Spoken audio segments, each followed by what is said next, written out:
got them really way off today. Okay, and we are rolling today. Hi, I'm Shireen. This is part 2 of UCLA Extemporaneous Speaking on the 17th of February at UCLA. Thank you.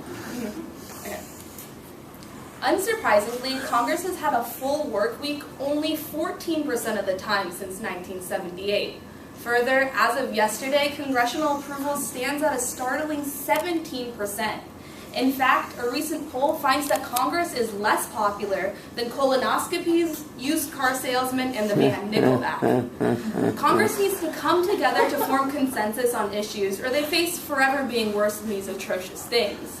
This is particularly the case when faced with the Keystone Pipeline. Due to the numerous benefits of the Keystone XL pipeline, when faced with the question, should Congress support the Keystone XL pipeline? Should Congress support the Keystone XL pipeline? The clear answer is yes for 3 reasons. First, it reduces foreign oil dependency. Second, it provides economic increase in the United States. And finally, it improves the U.S.-Canada relations. But why is this significant to you? The reason that it's significant is the Keystone XL pipeline has the ability to increase jobs in the United States, thereby decreasing the unemployment rate, which I think is something we should all care about. Further, it reduces foreign oil dependency, which has the possibility of lowering oil prices for us all. But let's look at the first reason why Congress should support the Keystone XL pipeline, and that's because it reduces foreign oil dependency. This is particularly important right now given recent conflicts in the Middle East over oil. If we can create a pipeline running from Canada all the way down to Texas, we can have our own source of independent fuel rather than resorting to other countries for our energy needs.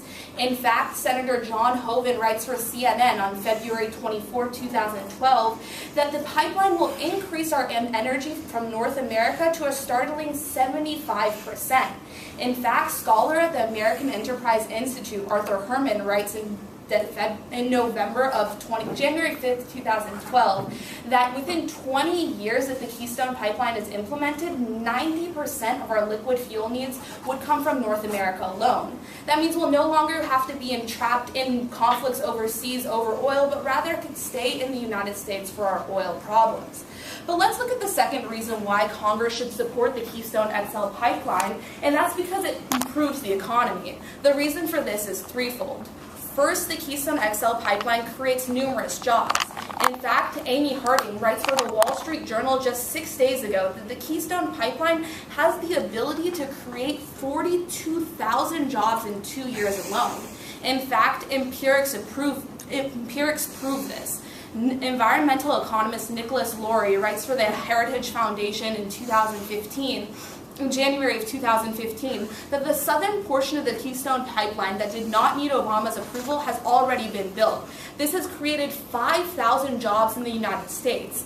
If the Keystone Pipeline can create jobs, that decreases the unemployment rate, which is only a benefit for the U.S. economy. Now, the second reason that the Keystone Pipeline benefits the U.S. economy is that the cost of creation of the pipeline injects money into the U.S. economy, therefore serving as a stimulus spending.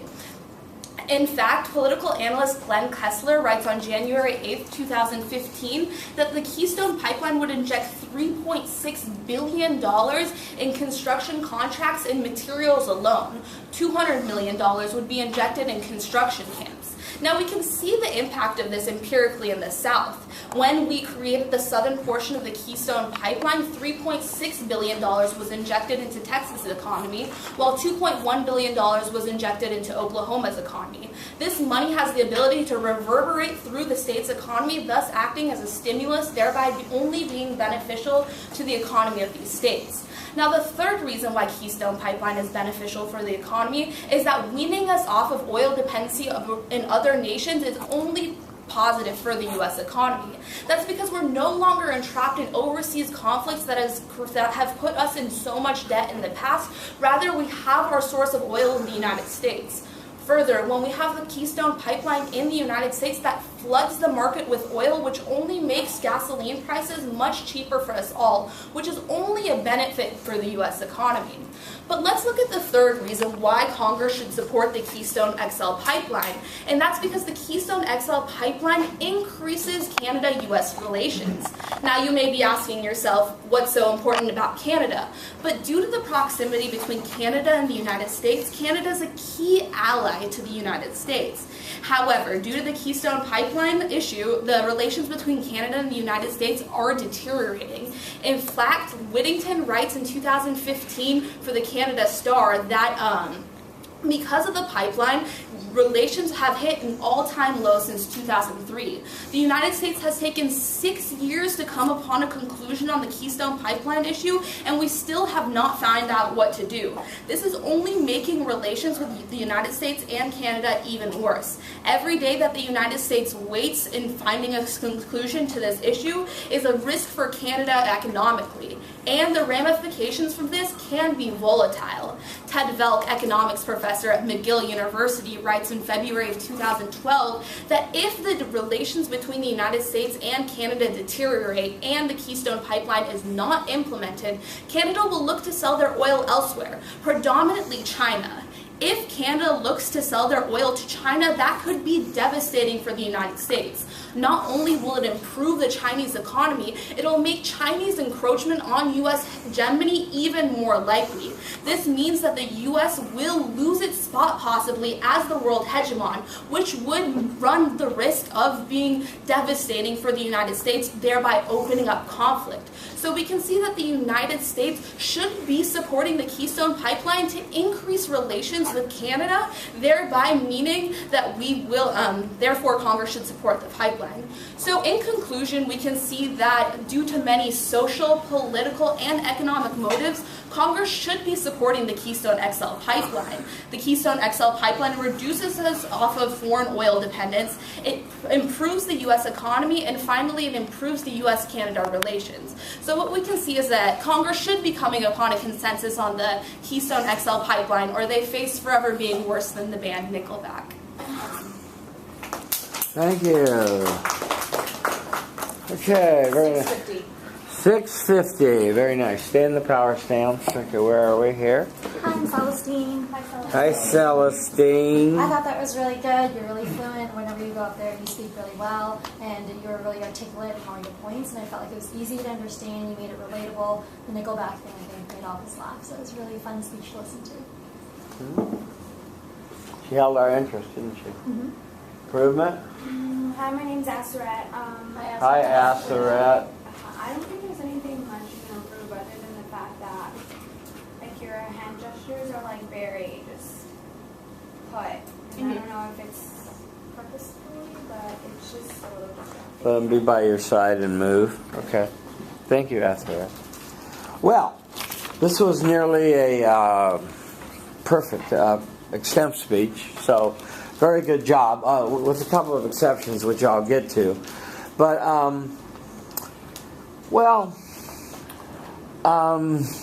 you started with a funny introduction, which I liked. So you got your audience laughing with you, and you had some funny things to say, colonoscopies and so forth. That's funny. And you get your audience laughing with you, they like you. So if you have a sense of humor, use it. Not everyone does, so go for it. That was very good. A little background somewhere in the beginning of how long it's been around, how much it's been studied, what the hell's holding things up. You know, because, there's something's going on here, and you kind of just said it's Congress that's and it really isn't Congress that's holding up the Keystone Pipeline. It's President Obama, and it's some wealthy environmentalists in California, and it's some climate alarmists that have asserted that the pipeline will cause global warming without any evidence of that. So let's go through your speech, though, and look at your evidence. I want you to notice how well she cited everybody. She cited their qualification, senator, the writer, the professor. She had the date, and she had good publications, and they were all recent. That was just excellent. So that was very good. And I think your significant statement, talk to the people here when you create jobs for you. You want to get a job when you graduate from college, right?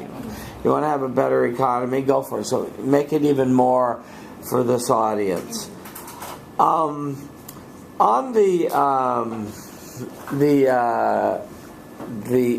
your first reason, your evidence was excellent.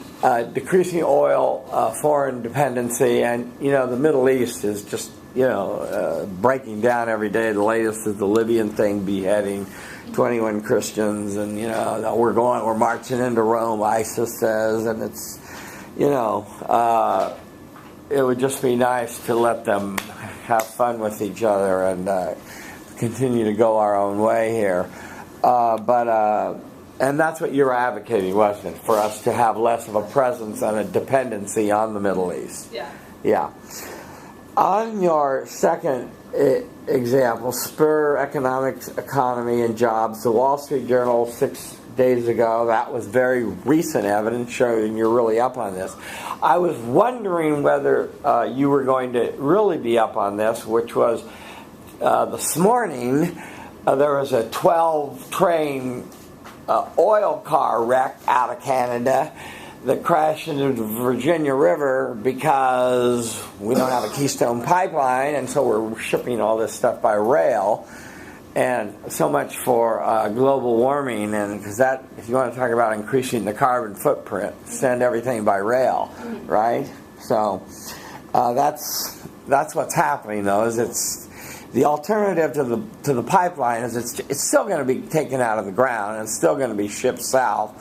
It's just going to be sent by rail. Yeah. On your economic activity, I liked your Kessler quote about how much it's going to put into the economy. I thought your Texas and Oklahoma evidence was very compelling, very good.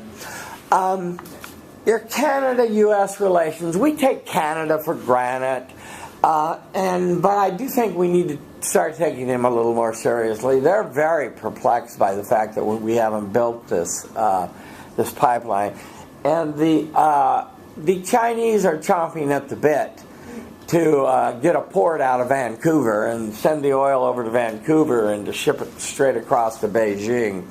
So that would be disastrous.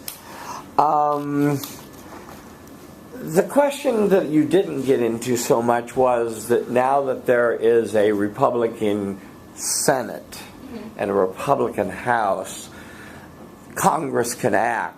But the president has said he's going to veto it. And then there's only like 63 people in Congress, but they need 67. They need 67 to override the veto. So, I don't know how much, if that was too much minutia, if you were trying to keep your message simple, all of the text of stickiness and stuff. Maybe that was getting too complicated and getting that much of the storyline in there. That was good. The other thing I would say that I would have put in here is I would have just put in all the stuff the State Department and all these independent agencies have studied this damn thing and said it's safe, it's not going to cause any climate change, it's not going to harm any environment, it's not going to ruin any river, it's the most studied thing for a stupid pipeline that's been around, and it's political. It's not being done on its merits anymore. Your goals were to be not to be too serious, to try to have an amicable voice and not speak too fast. How'd it go? I think it went okay. Yeah. I think I could be a little friendlier. Well, why do you think you're not friendly? I think I have like a harsh voice. When I speak, I have a harsh voice. A harsh voice. Yeah. Do you think she has a harsh voice? You just be honest. You think her voice is a little harsh? Yeah. Rhonda, you think it's harsh? It's not so friendly, it's more commanding. I have that problem when I'm debating against somebody else. I come off really unlikable. So I unfeel you know. It helps you in the sense that like you're That's very, interesting. like you're confident and you Yeah. command attention, which is a really good thing. But it just, I think like the tone of your voice is the only You part sound that's hard. You sound like a news anchor, Yeah. which is like not a bad. I don't Yeah, think it's exactly. bad. I It's agree. like Yeah, I'll yeah. believe anything you say. I think what helps is you have $1 million smile, and if you're smiling, that Yeah, helps for sure. because you have a great friendliness as a speaker, and that's hard to have and buy and sell. So I would keep that. You did a good job. Thank you very much.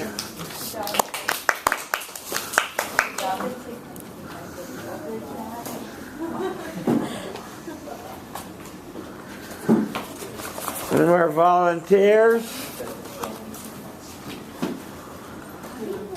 Oh, volunteer. I'm trying to use the restroom. He's got a rest. Okay, let's see how it goes now. What? You're volunteering?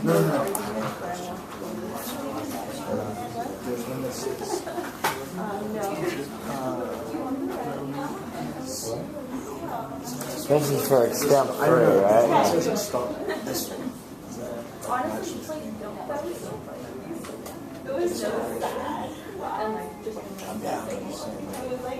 Yeah, but that's kind of stupid to do that one. It's too light, yeah. Why it's there? Because the professor that wrote those, it's hard work being a debate coach, and sometimes you get tired late at night when you're writing Extemp questions, and you throw in a stupid one, right there. No, it was the director at Grossmont College, but I've seen she occasionally throws in a crazy one. Okay, I need to get on with people's stuff, so just choose another one that's stupid. Okay, on we go. Okay. Anna Sklominski. Oh, okay.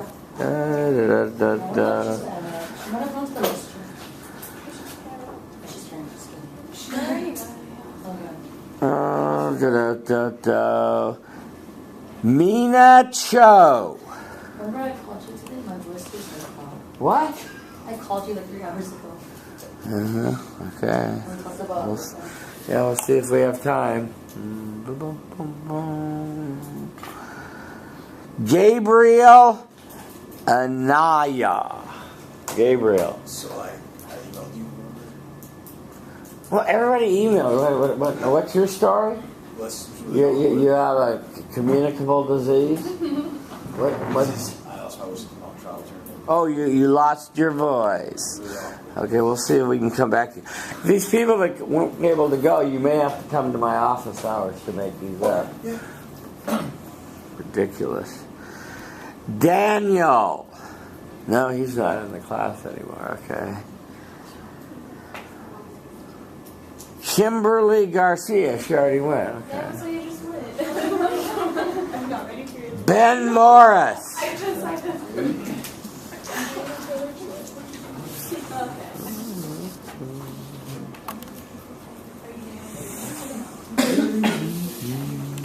Self-evaluation from last time.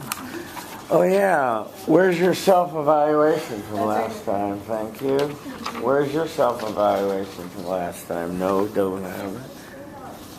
And who else didn't turn? Who else is gone that didn't turn theirs in? Always have your self-evaluation with you. Very good. This is it, and this is your outline. No, that's the self-evaluation. This is the outline. This is the outline. Yeah. Okay, great.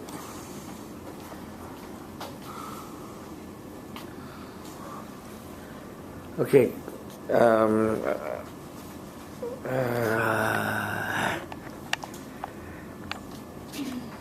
Can you step back just a half step? Are you comfortable being that far back? That's fine. I can try jiggling this thing a little bit.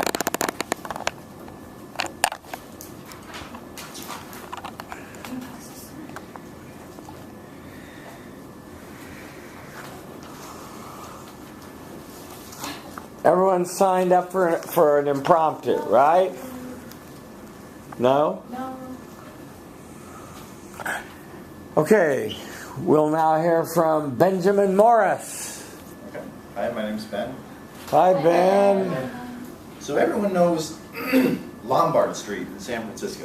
Yeah. That windy road that goes Who's on the back phone? and back, Get off the phone. and back and forth and back. Well, anyway, one group called Slide the City has recently developed plans to bring slip and slides to the streets of San Francisco.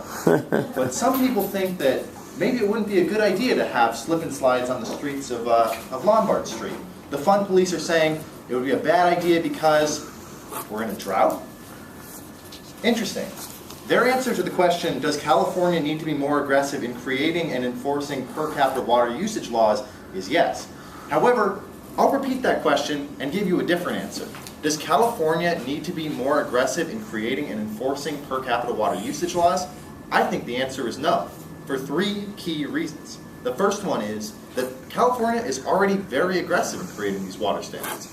Second, that alternative sources of water have helped California weather the storm. And finally, that independent and local agencies are going to be more effective than the state of California at creating water laws that are suited to each community's individual need. So those are the 3 reasons, but before I get to those, I'd like to just tell you about the significance of the water situation in California.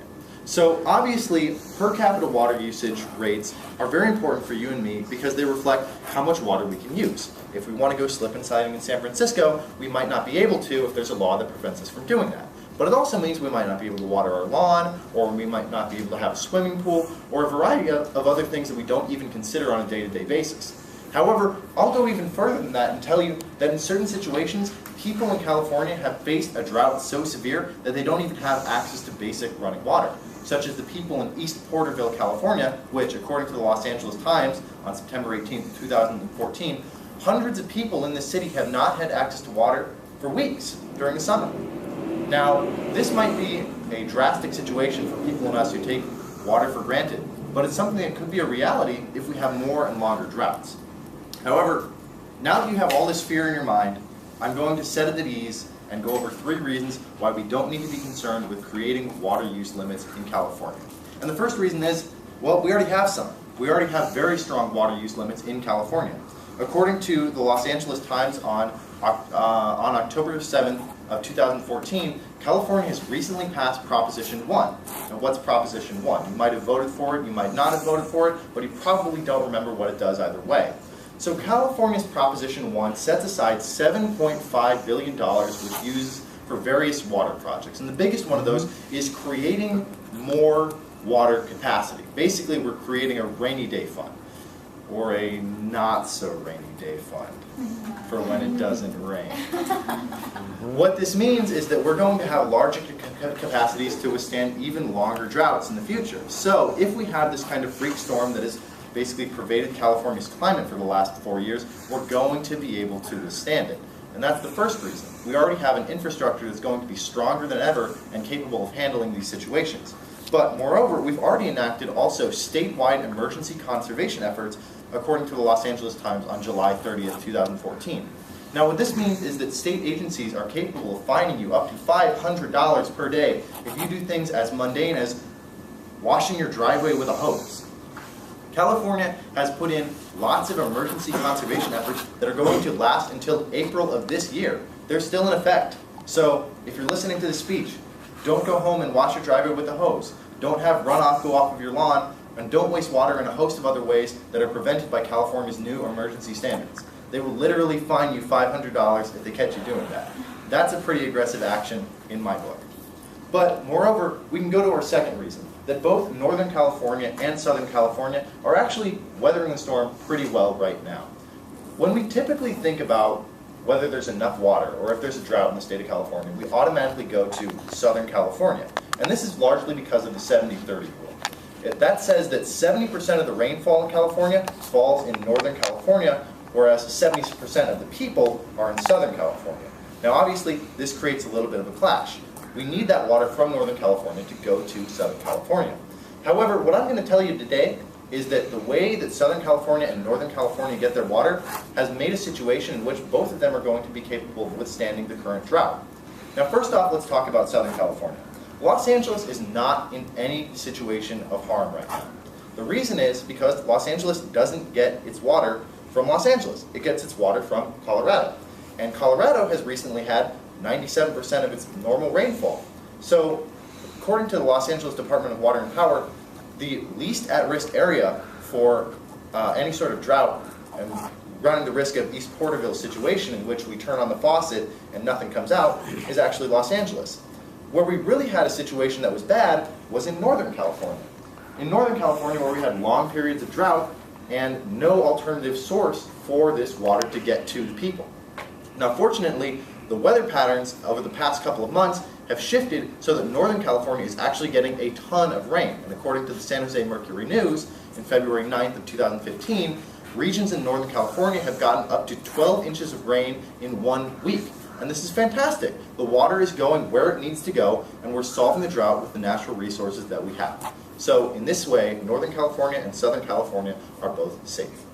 But the third reason why we don't need statewide mandates about how people should use their water is that it's much better to use a localized approach. We have agencies already that are capable of going out and making restrictions. For example, the Los Angeles Department of Water and Power was recently quoted in August of 2014 as increasing the number of water cops that are in its system. These are people who can go out and make sure that people are using the right amount of water and using it in the correct ways. They've also been developing very small-scale programs to help make sure that people replace their lawns with less intensive water-using plants in agriculture.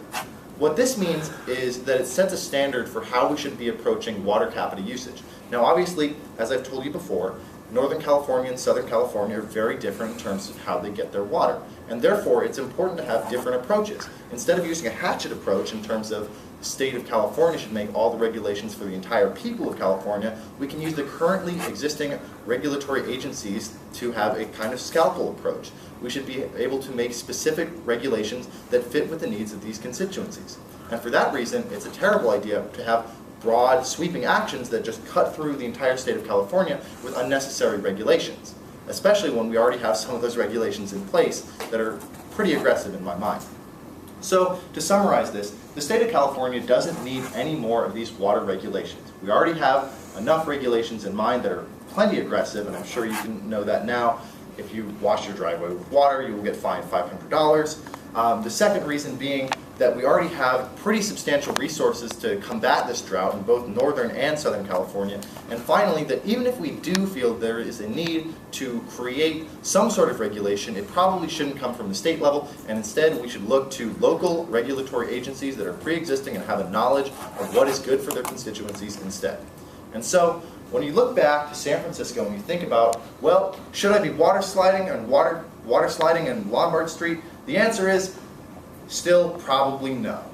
But instead of just saying no slip and sliding at all in San Francisco, let's just move it to a straighter street and have fun slip and sliding without aggressive statewide water policies. Thank you. Thank you, Ben. Where are we? Somewhere over there? Over here, over this side. Okay.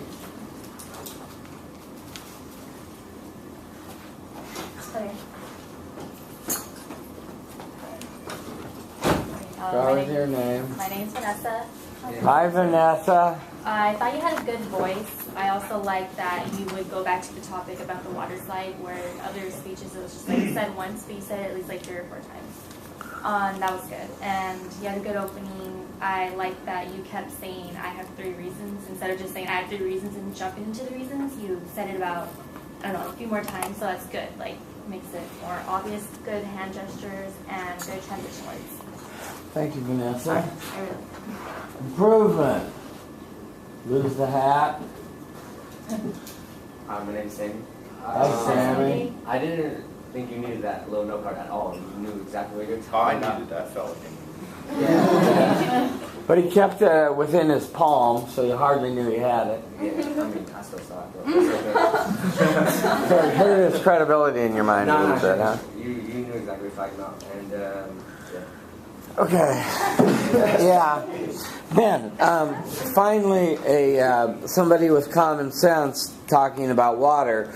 Yeah, good. Good answer to the question. I don't know if you saw the article I put up this morning on the debate website, but the latest craziness in this water thing is all these reservoirs in Northern California are full, and instead of allowing the wells to be replenished, they're shipping it out to the ocean to save the smelt fish, so it's fish over farmers. So that's kind of a sad thing, and the congressional delegation has asked the governor to override the environmentalists to not keep pumping water into the ocean that we desperately need. So you didn't really talk about that value conflict between fish and farmers, but it's out there, and it's a big one. And we're sending water into the ocean right this minute as we speak, and it's crazy. Okay, on your Lombard Street, really vivid and visual and crazy, and doing a slip and slide down. And I love San Francisco. I could see doing that, so that was pretty interesting. Thought it was a little bit abrupt transition to your question, but what the heck. You know what you need to do to get there a little more smoothly, so I'm not going to belabor the point because I'm almost out of battery here. Your significant statement, I think, could have been not just Porterville, but just we all need water to survive, and it's good to be wise and use it wisely and that sort of thing. That's good. Your research, I could say, I would like to have seen you do something a little more than just the newspapers. I would like to see you go beyond one database to make you more well-rounded researcher, and that would have given you more credibility. But you had all 2014 evidence. Maybe even if you had some 2015, that would have been great.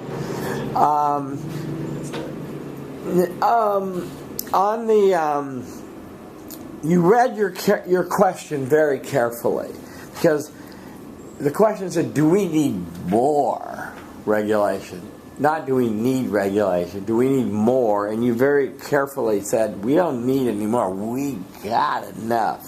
And so that was good. And you pointed out all the ways we have it, how we get our water from Colorado, and LA is in fabulous shape, and this sort of thing. So that was all good. And I love the thing about local control, and that was good. And I love the Northern California 70-30, was it, or 70-30 rule, and that was good. Yeah, so the only thing that, and then you summarized, included, and tied back. So you did a nice job. It was kind of a tongue-in-cheek speech, I guess, with your ending, kind of light-hearted, I guess. What were your goals were here? Better posture when moving between points? I was feeling low energy today. I sort of yeah. What do you need to do to get yourself up and excited and going when you feel that way? Go run. What? Go do a quick jog. Quick jog or run in place or something. Okay.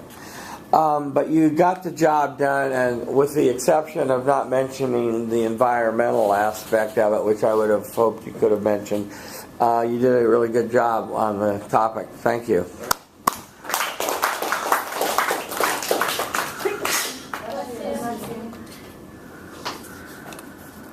Okay. Next.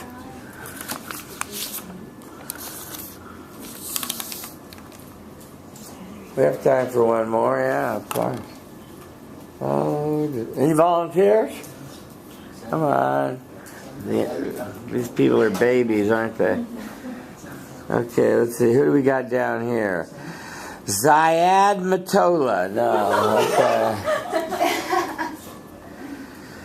Let's hear from Caitlin Ray. I did my. You did your second one already? Yes. And I didn't record it? Oh, shame on me. Okay, I'll look it up. Sorry about that, Caitlin. Okay, okay. Let's have him do his first one. Jameson Ball. Okay, Celestine O. Yeah. Wait, I gotta change the battery.